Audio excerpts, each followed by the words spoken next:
Crazy foodie चॅनलमध्ये तुझं स्वागत आहे। प्लीज रेसिपी शेवटपर्यंत बघा आणि चॅनल सबस्क्राईब करा। कुठल्याही भाजीमध्ये वापरल्या जाणारे पेस्ट आपण सगळ्या भाज्यांमध्ये वापरू शकतो। त्यासाठी आपण आता कोथिंबीर घेतली आहे, लसूण घेतला आहे, भरपूर सारा लसूण घ्यायचा आहे, हिरवी मिरची घ्यायची आहे, टिक्की घ्यायची आहे, तिखट नाही घ्यायची आहे, कढीपत्ता घ्यायचा आहे, कढीपत्ता असा भाजलेला चांगला असतो, पेस्ट करून पोटात जातो डायरेक्ट। कढीपत्ता घेतला आहे, अद्रक घेतला आहे, आपण हे सगळं मिक्सरमध्ये बारीक करून फ्रीजमध्ये आपण हे 10 ते 15 दिवस ठेवू शकतो। अशी 10 ते 15 दिवस कोणत्याही भाजीमध्ये आपण वापरू शकतो ही पेस्ट।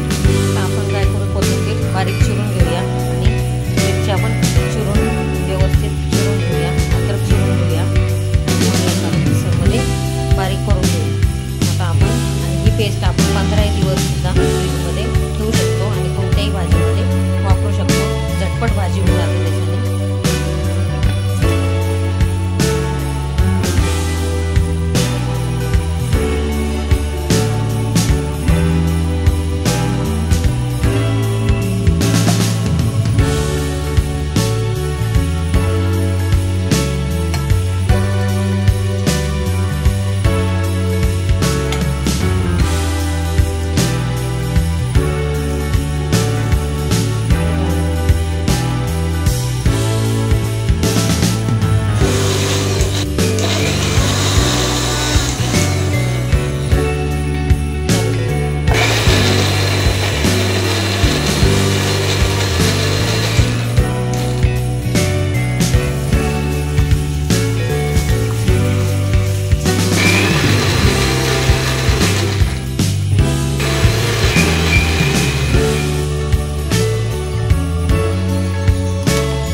क्रेझी फूडी चॅनलमध्ये तुझं स्वागत आहे। प्लीज रेसिपी शेवटपर्यंत बघा आणि चॅनल सबस्क्राईब करा। कुठल्याही भाजीमध्ये वापरल्या जाणारे पेस्ट आपण सगळ्या भाज्यांमध्ये वापरू शकतो।